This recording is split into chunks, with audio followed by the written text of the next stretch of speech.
السلام علیکم ورحمۃ اللہ وبرکاتہ۔ ناظرین کرام، آج کل نفسا نفسی کا دور ہے اور ہر شخص زیادہ کمانے کے چکر میں ہے اور اسے یہ فکر نہیں کہ جو مال میں کما رہا ہوں آیا یہ رزق حلال ہے یا رزق حرام ہے۔ تو سنیے نبی کریم صلی اللہ علیہ وسلم نے حلال کی کتنی اہمیت کو بیان کیا اور اس کے حرام سے کس طرح آپ نے منع فرمایا۔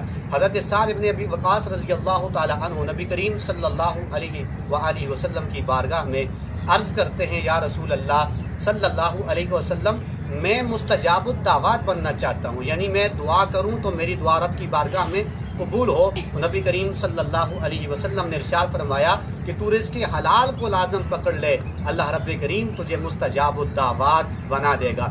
اور اس طرح دوسری حدیث پاک کے اندر ہے کہ وہ شخص جنتی ہے جس نے رزق حلال کھایا اور اس نے سنت پر عمل کیا اور اس کے شر سے کسی کو نقصان نہیں پہنچا۔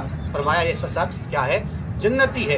اور اس کے حرام کے نقصانات کیا ہیں؟ فرمایا کہ جو شخص حرام کھاتا ہے اور اس کا گوشت حرام سے پروان چڑھتا ہے وہ جہنم کے زیادہ مستحق ہے، اور اس کے حرام کمانے والے کی کوئی عبادت اللہ کی بارگاہ میں قبول نہیں ہوتی۔ لہٰذا ہم سب کو رزق حلال کا اہتمام کرنا چاہیے۔ اللہ رب کریم ہمیں عمل کی توفیق عطا فرمائے۔